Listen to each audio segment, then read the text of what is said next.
बुलेटिनच्या सुरुवातीला आत्ताच्या घडीची महत्त्वाची बातमी। पंतप्रधान मोदींच्या आवाहनाला प्रतिसाद मिळतोय।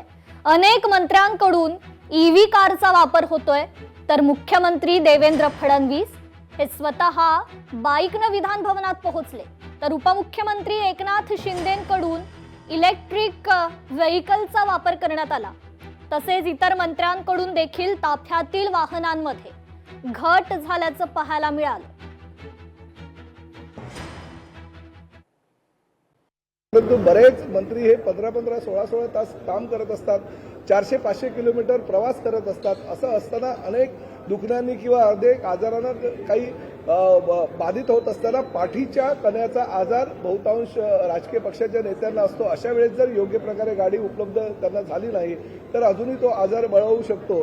त्यामुळे मला असं वाटतं की फक्त आणि फक्त रील बनवण्याकरता किंवा टीव्हीवर येण्याकरता किंवा बातम्यांमध्ये स्वतःचं नाव येण्याकरता आपण शोबाजी न करता वस्तुस्थितीवर आधारित आपण निर्णय घेतले तर निश्चितपणे भविष्यामध्ये पर्यावरणपूरक महाराष्ट्र घडेल।